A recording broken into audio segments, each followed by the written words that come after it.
Entonces justo estábamos aquí. No estoy.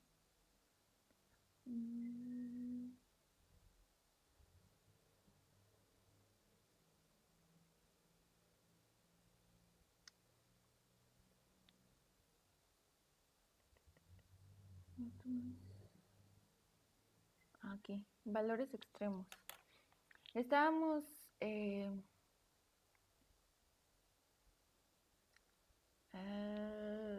estábamos viendo cómo graficar la función media de exceso de pérdida.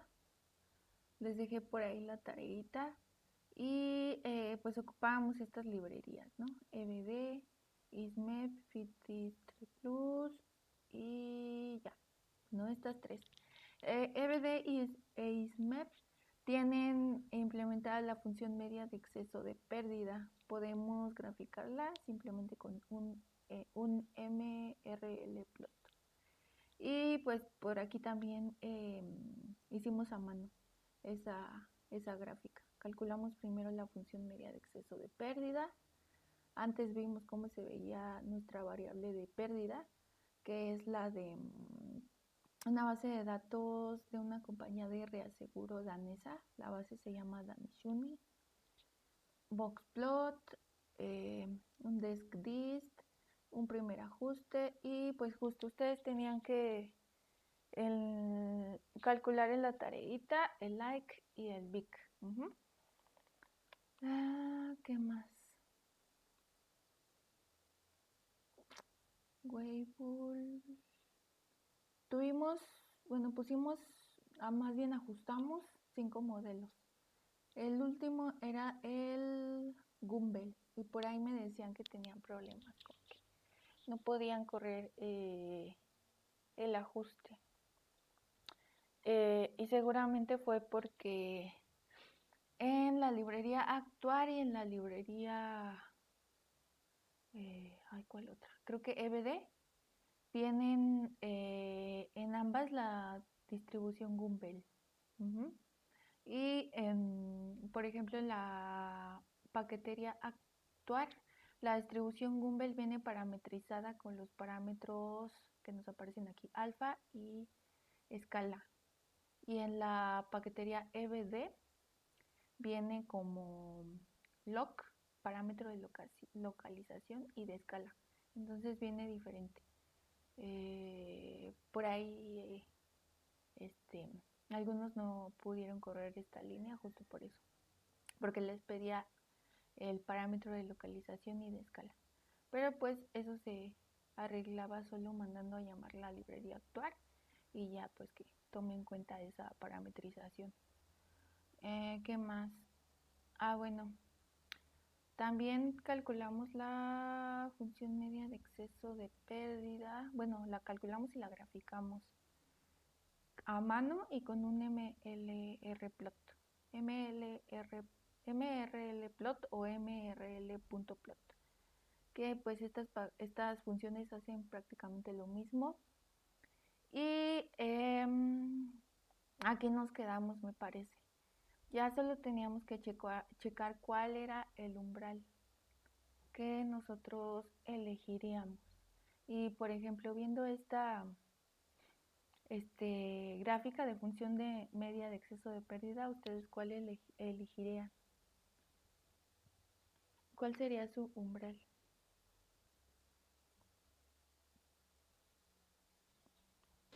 Pues supuestamente tendremos que buscar dónde como el comportamiento de esa curva es linealmente hacia arriba.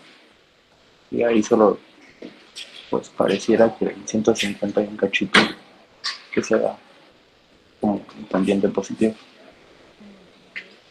A partir de 150, sí. Pero es solo ese cachito. No sé si tiene que ser más larga o no. A ver, esta es la gráfica que nos salió al usar esta función mrl.plot y la que nos salió primero se ve un poco diferente. Bueno, aquí le agregué una línea, pero esta es con la otra función. En la En la gráfica anterior, el límite o sí, de los ejes en X llegaba creo que hasta después de 150, 200, ¿no? Y esta gráfica llega, tiene el límite hasta por ahí del 60 en el eje X. Entonces se ve diferente, ¿no? Esta función media de exceso de pérdida en esta gráfica siempre, incluso desde el primer dato, que era, no me acuerdo, 4, algo así, uno creo, este, se ve que toma una forma lineal ascendente. Si nosotros, a ver, nos vamos al gráfico que obtuvimos al hacerla a mano, se ve igual, ¿no? Se ve bueno, se ve muy parecida a la primera que vimos, igual como que aquí hay un escalón. Pero en esta parte solo son dos datos, solo es un dato, el dato, no sé, el dato 150 y que salta, da un salto hacia abajo en el siguiente dato. Entonces aquí la función media de exceso de pérdida es de por ahí 120 y luego el siguiente dato tiene una función media de exceso de pérdida de por ahí de 60. Pero solo es un dato. En toda la gráfica, si ignoramos ese último dato, se observa que sí toma una forma lineal ascendente. Entonces podríamos, de hecho esta base de datos es muy ocupada para ejemplificar esto de valores extremos, porque justo su función media de exceso de pérdida en casi todos los puntos toma una forma lineal ascendente. Y bueno, ahorita vamos a ver, lo siguiente que vamos a hacer va a ser ajustar pues el modelo Pareto generalizado. Entonces, ¿cuál umbral elegiríamos? Podríamos elegir o podríamos modelar todos los datos, ¿no? O bueno, nuestro umbral podría ser 0 o podríamos elegir también, no sé, un umbral de 10, de 15, pero pues la función media de exceso de pérdida se ve lineal ascendente en casi todos los datos. Ahorita yo elegí, bueno, voy a ocupar la librería EVIR para ajustar el modelo Pareto generalizado y el umbral que voy a elegir va a ser de 10. Todos los datos que estén por encima de 10 me los voy a jalar y los voy a ocupar para modelar una Pareto generalizada, para ajustar una Pareto generalizada. Entonces vamos a ocupar esta librería y justo vamos a ocupar la función gpd.fit para ajustar el modelo Pareto generalizado. Por aquí nos aparecen, si lo mandamos a llamar, algunos datos, ¿no? Como los datos que ocupamos, el número de datos, aquí abajito nos aparece. ¿Qué más? Nos aparece el umbral, que es de 10, le tenemos que pasar también el umbral. Y otras cosas, ¿no? Los parámetros estimados son estos, es la XY y la beta. Y el método es por máxima verosimilitud. ¿Qué más? Entonces podemos mandar a llamar los parámetros y me parece que estos son los errores. Bueno, entonces podemos graficar ese modelo y nos sale una lista de 4 gráficos diferentes para ver. Vamos a verlos uno a uno para ver qué tan bien se ajustan nuestros datos. Este primer gráfico es del logaritmo de las x contra la función de distribución de la variable aleatoria x menos u. Entonces, idealmente nuestros datos deberían de pegarse a la curva, esta curva de distribución. Y pues sí, sí pasa, ¿no? Se ve. Entonces el primer gráfico nos quedó bien. El segundo gráfico es de la función de supervivencia 1 menos f de x y x. Todos estos son logaritmos y idealmente deberían de pegarse igual a la recta. Por ahí notamos que los últimos 3 datos no se pegan tanto, pero en los primeros pues sí, todo bien. ¿Qué más? El siguiente es el de los residuales, el gráfico 3. Entonces, pues idealmente los residuales deberían de seguir una forma aleatoria alrededor de pues justo esta curvita medio recta. ¿Qué más? Que igual se ve así. Y el último es el cucuplot. Cucuplot. Igual se ve que siguen la misma tendencia que la de la línea, excepto en los últimos 3 datos. Entonces, ya por último vamos a hacer una prueba de hipótesis, aunque esta prueba de hipótesis esta prueba de hipótesis se rechaza. En la primera prueba de hipótesis consideramos todos los datos, todos los datos completos, sin asignar un umbral y tomarnos todos los datos por encima del umbral.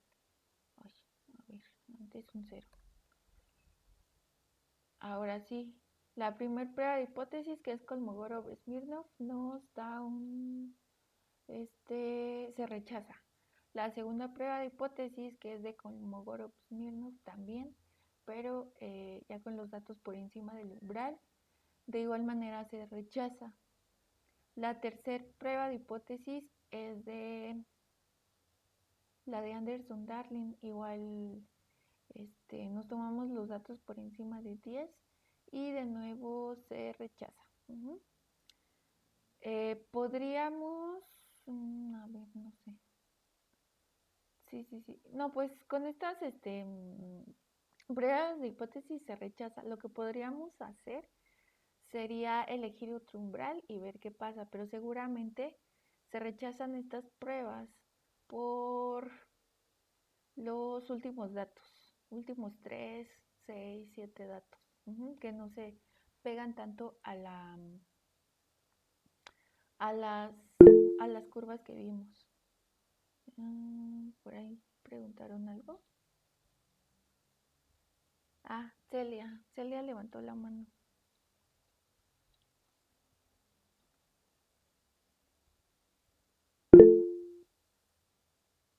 ¿Sí, Celia?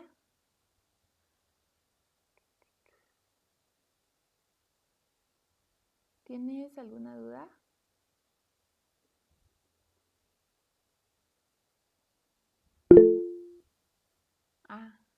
Error de dedo, sí. Está bien. Bueno, entonces probablemente no se acepten estas pruebas, se rechacen estas pruebas por los últimos datos, ¿no?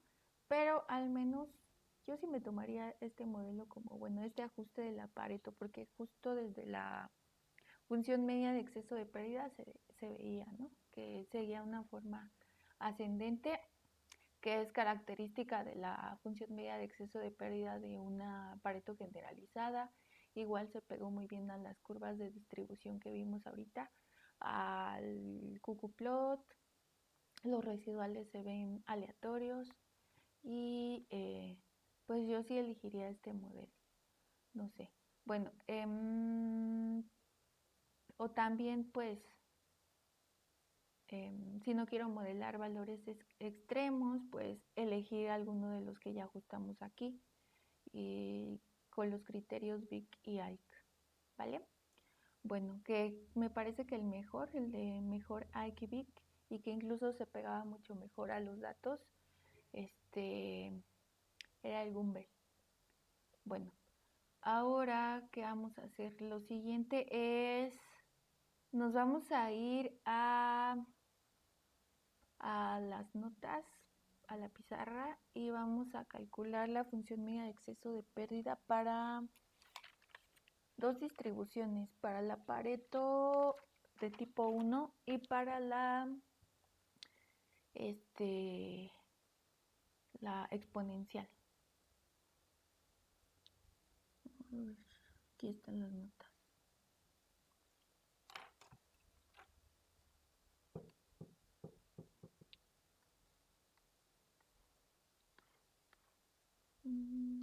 Bueno, aquí nos quedamos en otra página.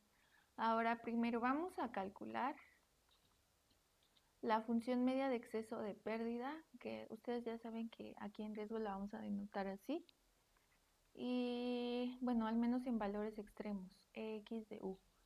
Para x que se distribuye exponencial de parámetro lambda y cuya parametrización es la siguiente, f de x, que es igual a 1 entre lambda por e a la menos x entre lambda. Vamos a ocupar esta parametrización que es la de escala.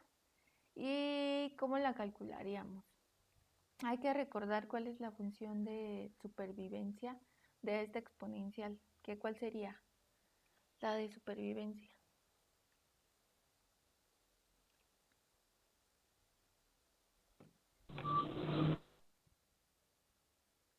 E a la menos x entre lambda.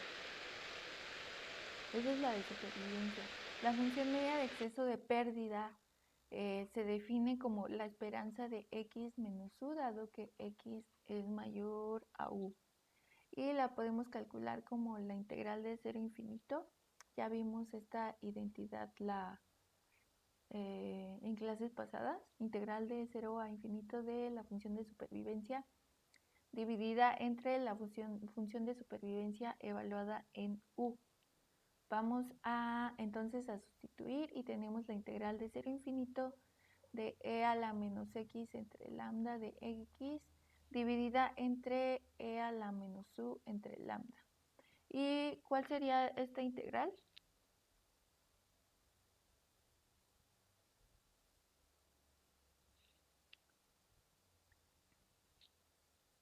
La completamos y por aquí nos queda una menos lambda por e a la menos x entre lambda. Evaluamos de u a infinito, dividimos entre e a la menos u entre lambda.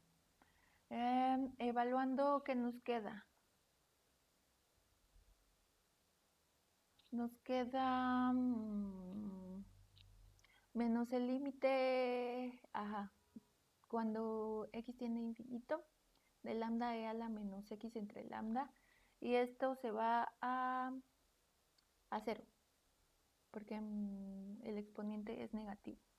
Y también nos queda el límite cuando x tiende a u, que simplemente es sustituir. ¿Vale? Bueno, entonces lo hacemos. Vamos a poner lambda entre lambda e a la menos x entre lambda dividido entre e a la menos u entre lambda. Aquí se me pasó. Lo que hice fue ya sustituir y nos queda lambda e a la menos u entre lambda entre e a la menos u entre lambda. Se eliminan estas exponenciales y solo nos queda lambda. La función media de exceso de pérdida para una distribución exponencial toma una forma constante. Y esa constante justo es el parámetro del exponencial. ¿Vale? Este está fácil. Ahora vamos a calcular la función media de exceso de pérdida para una distribución Pareto de tipo 1. Pareto de tipo 1. Y bueno, ¿cuál es esta distribución Pareto de tipo 1? Tiene parámetros alfa y teta. Igual vamos a ocupar la misma parametrización que vieron con Salvador, que está en las notas, en la presentación y que está en los models. Entonces, ¿cuál es esa parametrización? Esta Pareto de tipo 1 tiene una función de supervivencia S de x igual a teta entre x elevado a la alfa y una función de densidad igual a alfa por teta a la alfa dividida entre x a la alfa más 1. Esta es su parametrización.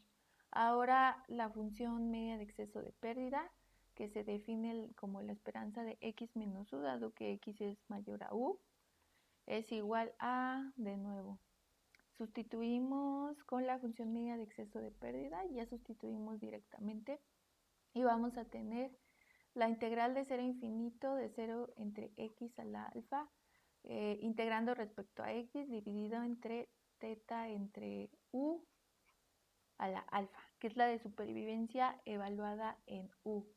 Ahora, ¿cómo integramos esta teta entre x a la alfa? Que bueno, lo ponemos con color blanco. ¿Qué sigue? ¿De aquí qué sacamos o qué integral obtenemos? Es la de... no es de 0 a infinito, es de u a infinito. Integral de u a infinito.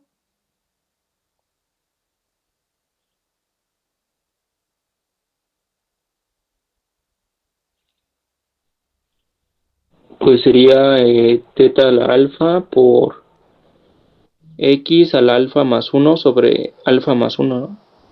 Teta a Sobre la menos alfa. alfa. X a la ¿qué? A la menos alfa más 1. Menos alfa más 1 a la 1 menos alfa, ¿no? 1 menos alfa. 1 menos alfa. Si lo pasamos para arriba, nos queda x a la menos alfa más 1 o 1 menos alfa. Sí. Dividido entre 1 menos alfa. Sí. ¿Sí? Y por aquí nos queda también, ¿no? Teta a la alfa y aquí nos queda u a la alfa, me parece.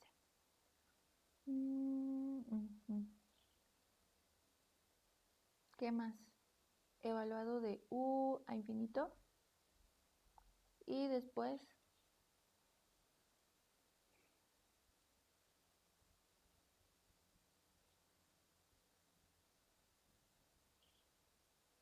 ¿qué tenemos? Si evaluamos de cuando x tiende a infinito, esto, x a la 1 menos alfa. A ver, vamos a poner u a la alfa, teta a la, no, teta a la alfa, eso ya se elimina. Nos queda solo un u a la alfa. El límite cuando x tiende a infinito, bueno, por aquí sacamos el 1 menos alfa, de x a la 1 menos alfa menos u a la 1 menos alfa. ¿Cuál sería este límite cuando x tiende a infinito?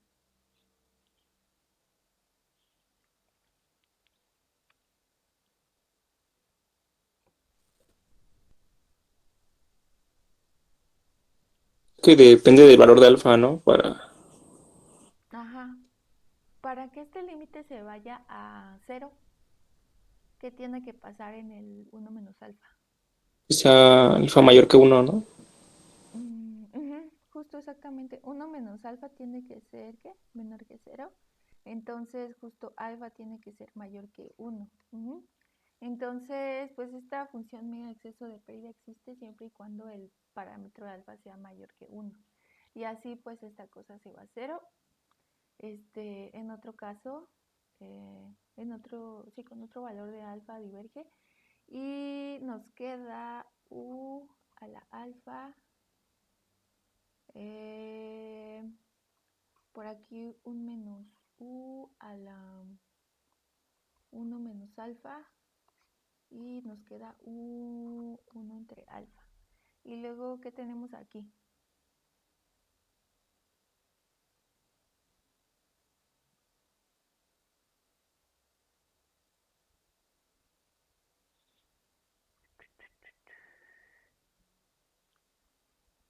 como, podemos simplificar esta expresión.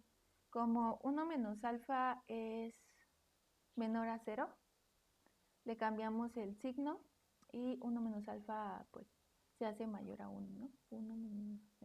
O alfa menos 1 más bien. Alfa menos 1 es mayor a 0, perdón. Lo multiplicamos por menos 1 y entonces nos queda u a la alfa por u a la alfa menos 1. No sé si estoy bien. No, u a la 1 menos alfa. Sí, u a la 1 menos alfa, no se le cambia el exponente. 1 menos alfa, y aquí abajo tenemos alfa menos 1. Menos 1, simplemente multiplicamos por un menos 1, esta parte. Menos 1 entre menos 1. Nos queda al final aquí un u dividido entre alfa menos 1. Y justo este sería el valor de la función media de exceso de pérdida para una Pareto de tipo 1, con la restricción de que el parámetro alfa sea estricto mayor a 1. ¿Vale? ¿Alguna duda? U entre alfa menos 1.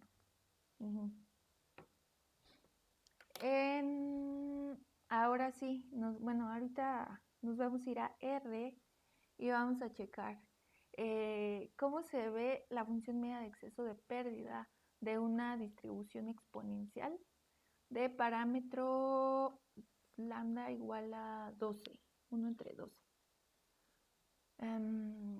Simulamos 10.000 valores de un exponencial con ese parámetro y graficamos la función media de exceso de pérdida. Entonces, pues se ve que más o menos que la función media de exceso de pérdida sigue esa tendencia constante alrededor del 12, que justo el 12 es su función media de exceso de pérdida. Ahora para una Pareto de tipo 1. La Pareto de tipo 1, como viene aquí en la paquetería actual, tenemos que mandar a llamarla con Pareto 1. Entonces, igual simulamos 10.000 valores con parámetros alfa igual a 5, teta igual a 1.4.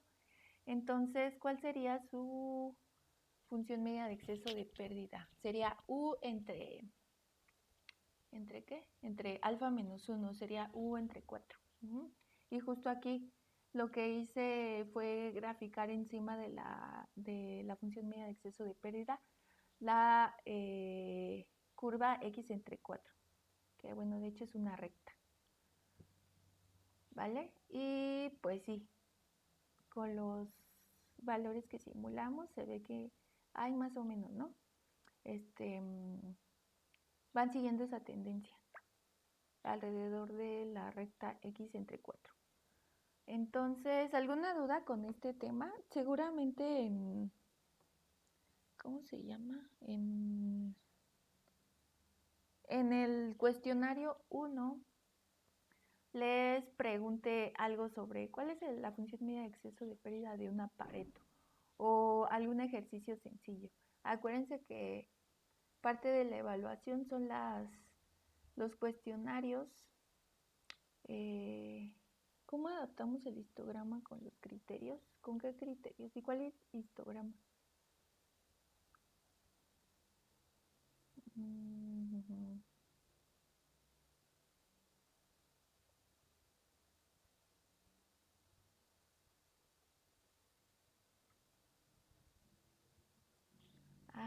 Si hablan de la tareita, solo grafiquen el histograma y encima le pegan las curvas ajustadas, o sea, la de la gama ajustada, la de la Pareto, la de la log normal. Solo eso les pedí. Bueno, entonces recuerden que va a haber cuestionarios que se van a aplicar. Por aquí ya en los lineamientos les puse las fechas tentativas. Por ejemplo, del cuestionario 1 es de la semana 19 a 24 de septiembre. Ustedes eligen el día. El día tiene que ser martes, jueves o sábado. Alguno de esos días. Martes, jueves o sábado, obviamente a la hora de clase. Entonces, pues vayan pensando y les pregunto la siguiente semana, ¿vale? Y pues en sus cuestionarios probablemente les pregunte algo sencillo, ¿no? Como ¿cuál es el tebar de la expresión del tebar para una este, distribución exponencial o la función media de exceso de pérdida, etcétera? Bueno, ahora sí ya terminamos con este tema de valores extremos. Vamos a comenzar ahora con el VAR y el TEBAR. Ajá, con medidas de riesgo, más bien. Sí. Y las dos más importantes, las que vamos a ver ahorita, pues son VAR y TEBAR. Bueno, nos pasamos aquí al pizarrón.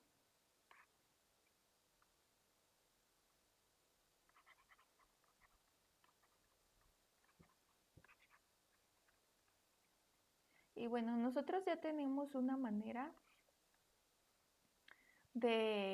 o ya sabemos cómo modelar nuestra variable aleatoria que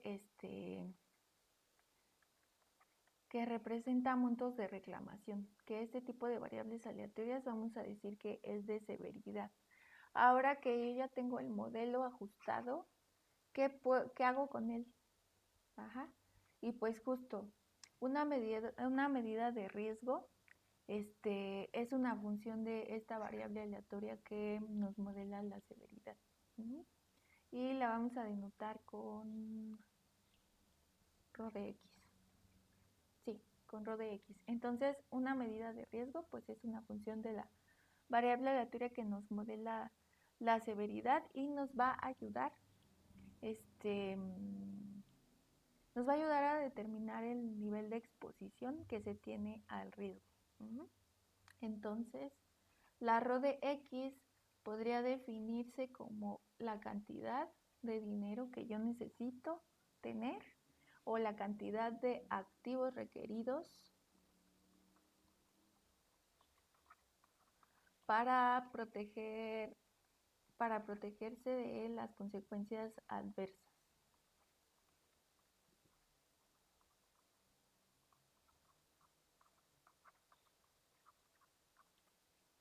Adversas al riesgo. Y bueno, también sale por ahí una definición de una medida de riesgo coherente, que pues sería la ideal, ¿no? Una medida de riesgo coherente, medida de riesgo, cumple ciertas características. Cumple ciertas características. Si tenemos X y Y, dos variables aleatorias asociadas a dos riesgos distintos,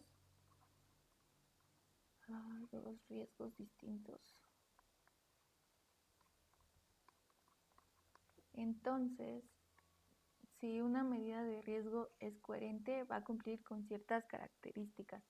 La primera es la de subaditividad.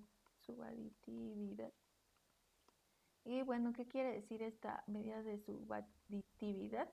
Pues que al calcular la medida de riesgo de la suma de los dos riesgos, X y Y, esta va a ser menor o igual que las medidas de riesgo de los dos riesgos separados.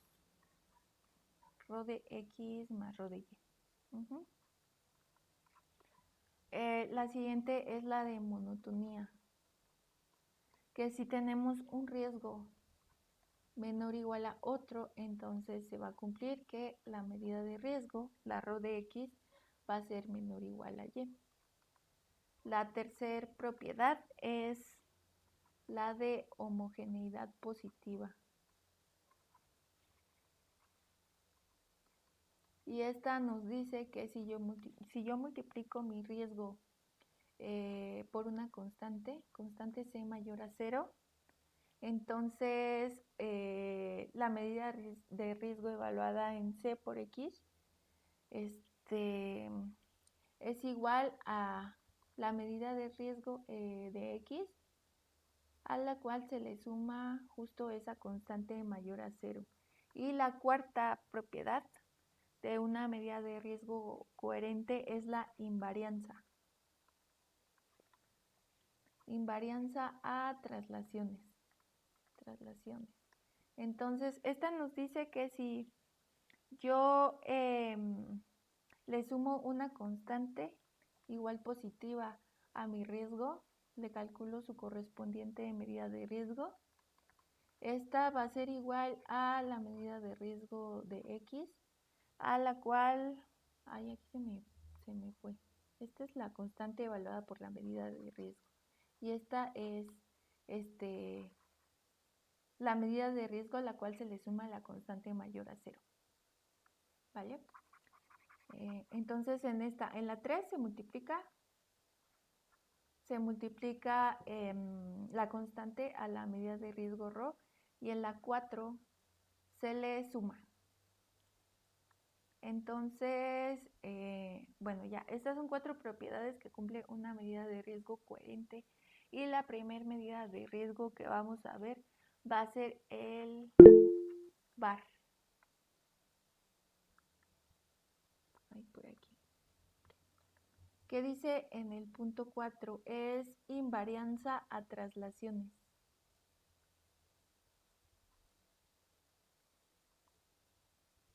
Invarianza a traslaciones. Disculpa, ¿qué dice el segundo? ¿Mande? En el segundo, monotonía.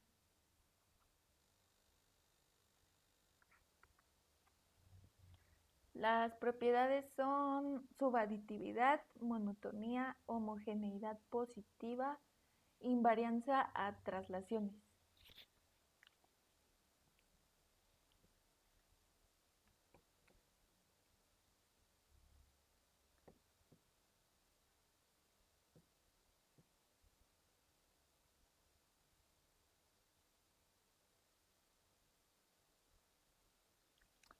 Bueno, continuamos. Entonces, la primera medida de riesgo es el VAR, que se llama valor en riesgo. Y me imagino que ustedes ya lo habrán conocido ¿en qué clase se ve?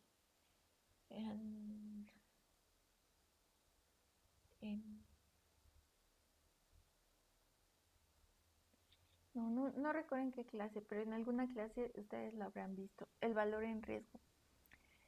Y bueno, ¿qué es el valor en riesgo? El valor en riesgo nos dice justo cuánto capital yo requiero para asegurar con cierto grado de certeza, con un 99% de certeza, 95% de certeza, que la empresa no sea técnicamente insolvente. Esa sería como que su definición, pero el VAR es un cuantil. Sería el cuantil al 99%, 95%, 98% de confianza.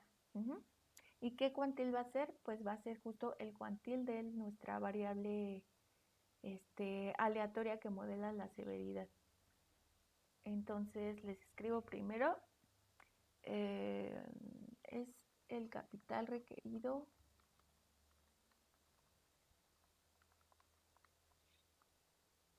para asegurar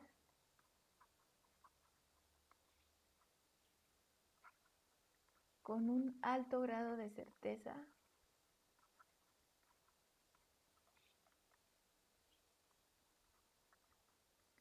que la empresa no sea técnicamente insolvente.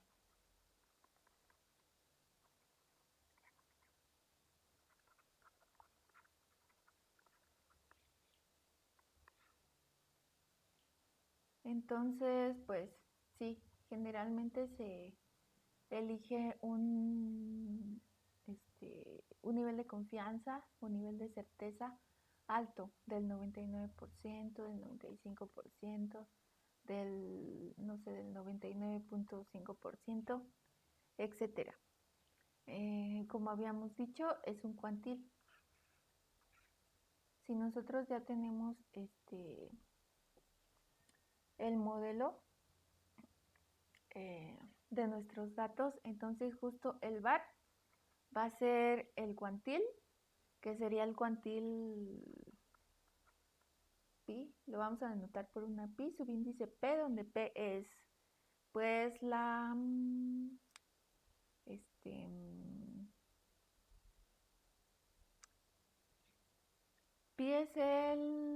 P es la probabilidad o el nivel de certeza, ¿sí? Entonces, a partir del cuantil hacia acá vamos a tener una probabilidad 1 menos P y de este lado vamos a tener una probabilidad P. Si tenemos, si conocemos la variable aleatoria asociada a una pérdida cuya función de distribución existe con f de x, entonces el var al p por 100% de confianza se define como el pésimo percentil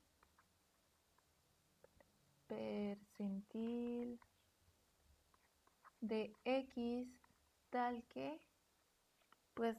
que la probabilidad de que x sea mayor a pi p, que este sería el percentil, es igual a 1 menos p. O equivalentemente, la probabilidad de que x sea menor o igual a pi p es p, ¿vale? Que pues justo esta es la función de distribución evaluada en pi p. F de pi p igual a p, ¿vale? Ahora un ejercicio.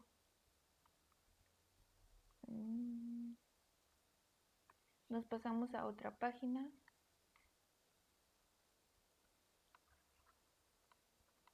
Si yo tengo una distribución Pareto, si yo tengo una distribución Pareto de tipo 1, que es la misma con la que trabajamos hace rato, con parámetros alfa y teta, ¿cómo calculo el var? Aquí le pongo calcula el valor en riesgo al nivel P. Si mi distribución es Pareto de tipo 1. Entonces, hay que recordar cuál es su función de distribución, que es 1 menos teta entre x a la alfa. Hace rato vimos que la función de supervivencia era solo teta entre x a la alfa. Entonces, la función de distribución es esta. ¿Cómo calculo el var? Pues evalúo, ¿no?, la función de distribución en pi p, y esto es igual a, sustituyo 1 menos teta entre pi p a la alfa. Esto tiene que ser igual a una probabilidad p, de acuerdo a lo que vimos aquí, una probabilidad p, y resuelvo para el valor de pi p. Pues entonces solo despejo y bueno, vamos a tener 1 menos p igual a teta entre pi p a la alfa. Despejamos el exponente alfa, entonces tenemos la raíz 1 entre alfa de teta entre pi p, y pues ya solo pasamos el valor de pi p del otro lado. Nos va a quedar entonces de un lado teta entre esto pasa a dividir 1 menos p a la 1 entre alfa. Entonces este sería nuestro var al nivel p de una función de distribución Pareto tipo 1. Ya si queremos calcular el var, pues directamente podemos ocupar esta expresión. Bueno, ahora vamos a calcular el var para una log normal. Tenemos una variable aleatoria log normal con parámetros, ya saben, mu y sigma.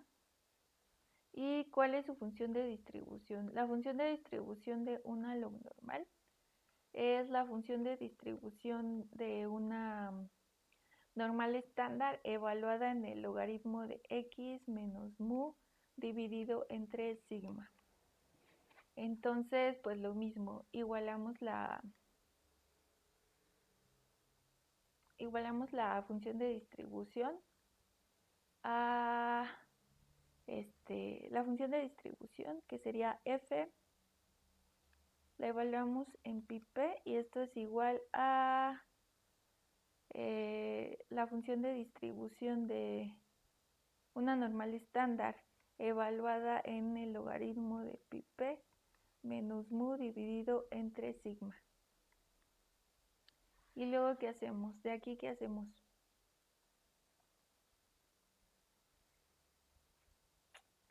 Esto es igual a p. Y si queremos despejar esto, tenemos que ocupar pues la función inversa de esta phi, que sería la phi a la menos 1 de p.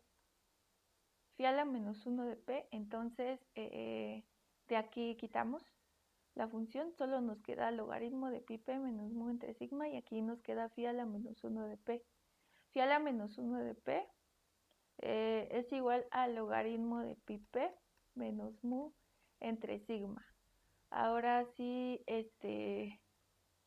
bueno, pasamos de este lado la desviación estándar y la media.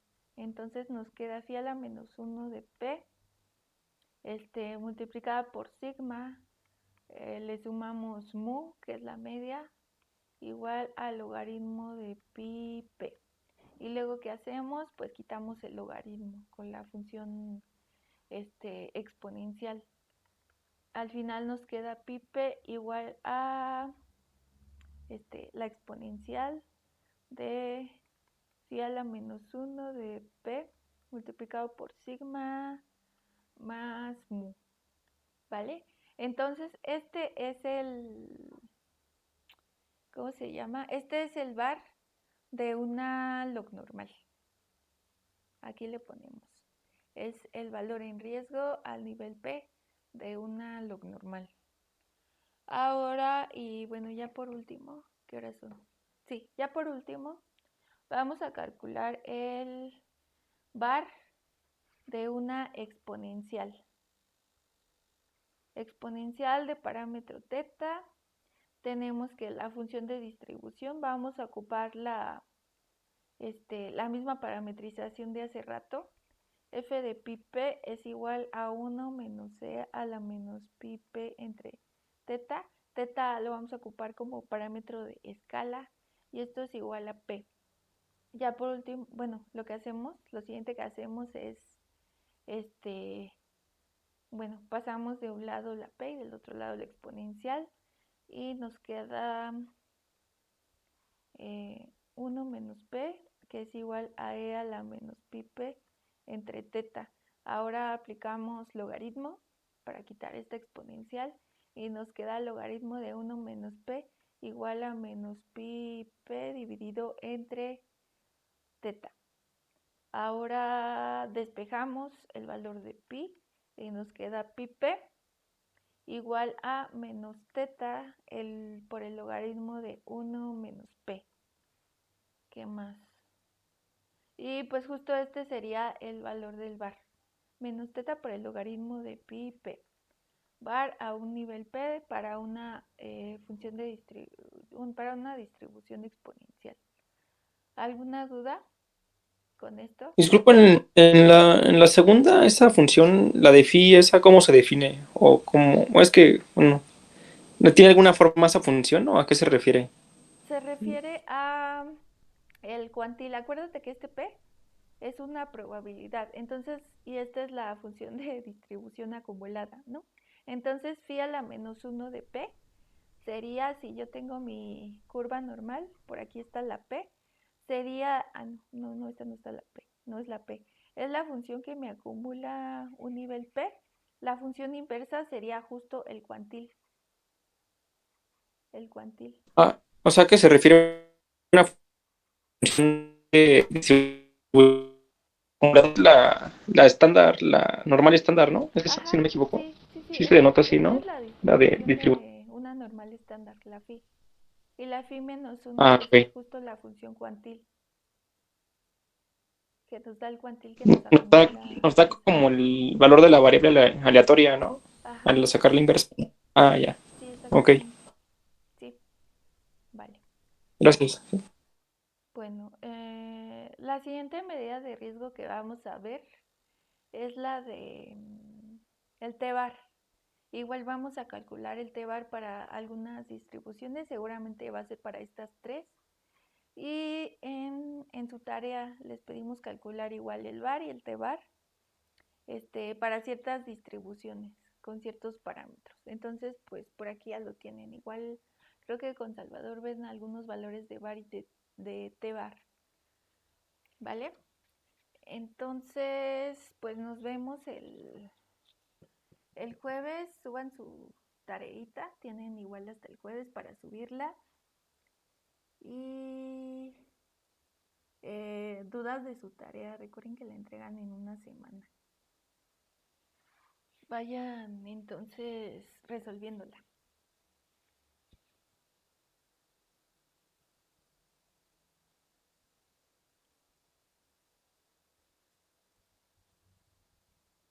Bueno, entonces nos vemos, chicos.